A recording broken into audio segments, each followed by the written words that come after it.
My name is MAXIM VAN PEE. Every rider has the limits, but mine is further than theirs.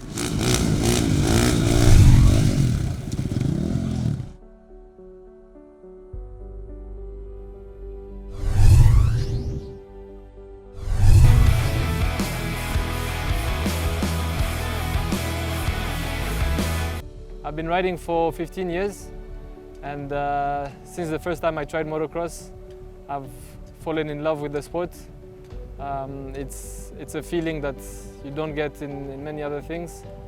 And today I'm here, 28 years old, and still enjoying so much to ride whenever I can, and especially to ride in my home country, in Uganda, where we have the biggest crowds in Africa, and the support just keeps me going.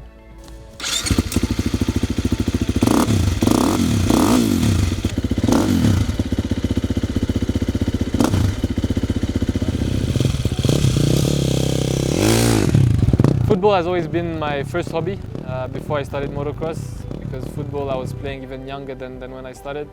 And it's a game I love, very different than motocross because it's a team sport. Now here in this sport you're alone with the machine, so it's quite different, the feeling you get. But football still remains one of my favorite things to do.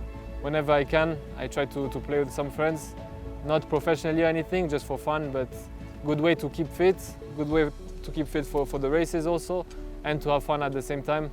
So also something I want to continue doing, and keep fit from it. Sure, you know, there's moments where you think, man, what we're doing is crazy. Like you saw in the previous event, I had a crazy crash, but then it's like anything. Once you have that love for it, you just want to keep going.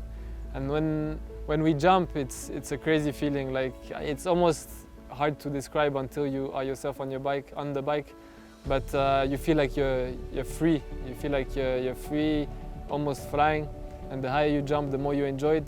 I remember the first time I jumped, it was not even 30 centimeters from the ground, but I felt like, wow, man, I've jumped so high. And today we jumps of more than 20, 25 meters. So it's scary, but it's really addictive, really addictive.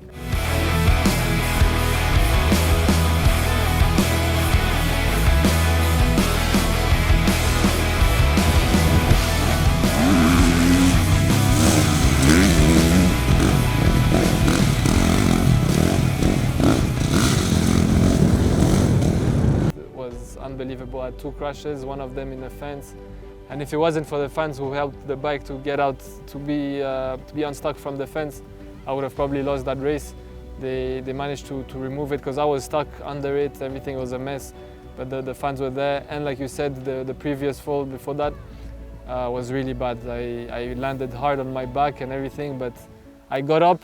Luckily I was not too hurt. And when I heard the support, honestly I was going to give up. I was going to give up and be like, okay, you're second, let me just ride slow, finish the race, I get my points for second. But then I heard and I saw there was more than 15,000 people here. I could hear it, even with my helmet, I could hear the people screaming. And I thought to myself, just give it one more try for these people who have paid to come see you. And in the end, that last push gave me the win overall. So that's why I dedicated that victory to them.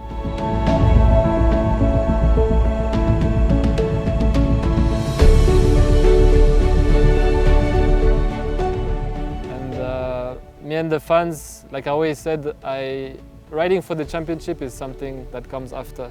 Me, what I like to do is for people to enjoy when they come, to have a good race, give them a bit of a show, interact with them when I can, because they don't even see us real often when we ride. You know, they see a helmet, they see the gear, so they don't even know who's under this helmet. So if you can just go say, after the race is finished, you can go say hi to the fans, you show them your face, you interact a bit. It's nice because then they can put a name to that face that they always hear, Van Pee, but they don't even know what I look like. And then just so nice to be able to make people happy like that, from young kids to even see sometimes older people of 70, 75 years old enjoying your sport. It's a nice feeling.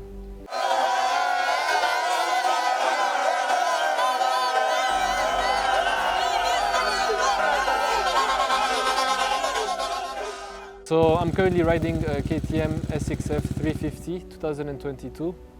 I'm really enjoying the bike. It's extremely powerful. The suspension is great.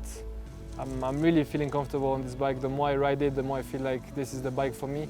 You know, I ride in MX1, where you're allowed to even have a 450. Most riders actually have a 450 in MX1. But I feel like this bike, it's a bit more controllable, but still has that power. It feels a bit lighter, but still has that good power that doesn't drain your arms too much, but you're still able to compete with these guys. Sometimes at the start it's a bit complicated, but it just makes you push yourself more. And in the end, this is what you want. We're very happy with it. Soon, obviously, you know, the new models are coming out. So always try to keep up with the new models. So let's see how this season finishes, and then we'll probably think of getting a 23.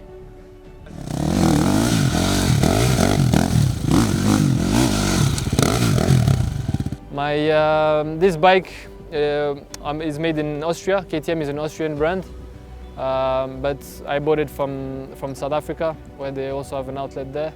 And now I'm happy to announce that KTM has now opened a shop in Kampala, which is amazing. This also shows you how much the sport has grown overall. For a big brand like this to open a shop here means they see potential, whether it's on road bikes or motocross bikes, enduro, and this will just benefit the game so much more. Riders will be able to get spare parts very easily. Even if it's last minute, they'll be able to get the spare parts and original spare parts that you want, of course, for these bikes. So really happy about that. Honestly, I wish the owners the best, the people who have opened this shop and who got the dealership from KTM. And hopefully I'll pass by soon and see what they have in stock.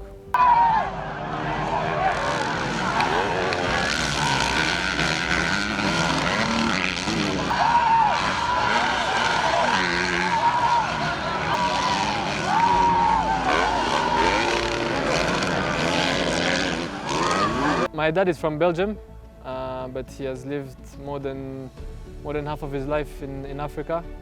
My mother is from Rwanda originally, and also lived most of her life in Africa and mostly in Uganda.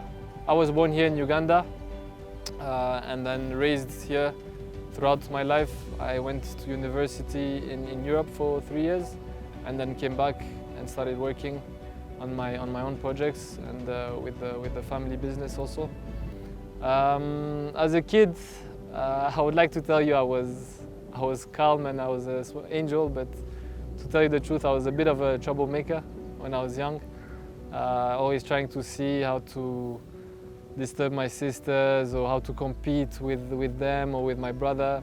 Olivier, my older brother, who also used to race a lot, was very competitive, and me as the younger brother, I always tried to prove myself to him, show him that I feared less than him, I could jump higher than him, I could run faster than him. Everything was a competition to show that the little brother can also compete with the older brother.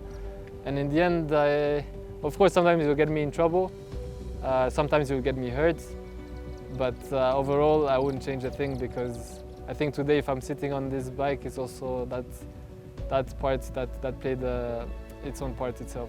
Really close to my siblings. I have 3 sisters and 1 brother, Olivier. My sisters are all younger than me, and I love all of them equally, and I wish them the best in everything they do. And like they do to me, whenever I have a race, if they're in Uganda, you'll see my whole family is here, from my parents to my sisters to my brother, aunts, and this really gives me a lot of motivation when I'm on the start line, to see that so many of my family members are here to support me. Yeah, so as you know, I have a girlfriend. She's right now in Botswana. She's working from there at the French embassy there, just for a short period, and then she'll come back here. She's half Ugandan, half French. I know her since we are very small. We used to go to school here in Uganda together. But for now, for family, not yet. I want a family, but not yet. So honestly, I would like to say 10 years more, but you know, with the different responsibilities you get, then the risk, you know, the risk of getting hurt. Also, when you start turning 30, 35, your body does not recover the same. So me, I'm going to push until I feel like my body can. I hope it can be 10 years, but it could also be 8, 6. But me, I'll keep pushing because I love this sport, I love racing. I really want to keep going. And then once I feel like the time has come, one big wish I hope to accomplish, and almost a dream, is to join rally and be able to still compete. It's much safer and requires a bit less. It takes less risks than motocross, but you still get that adrenaline. Obviously, rally is quite expensive, so I'll need to work harder, and then in a couple of years I'll come and try to disorganize the rally competition. I've tried once, not a good car, but I've tried before, and it's the same as, I've tried buggies also. In the end, you know, you get a bit the same feeling of controlling a machine, a powerful machine like that. And the more you manage to control it, the more you enjoy it. And I feel like from motocross, and I've seen it with many rally drivers like Unison Bakunda, Arthur Blake, Alistair also when he was doing the buggy, Bobo. When you pass from these bikes to the cars, there is something that helps you. You know, is it the throttle control, or you know, all these small things, playing with the clutch, the gears, all that. Obviously, it's a whole different system, but I feel like you go in there much more readier if you have done motocross before. My name is MAXIM VAN PEE, 6-time national motocross champion of Uganda, 3-time East African champion. We have waited for so long, NBS Sports, championing Ugandan sports.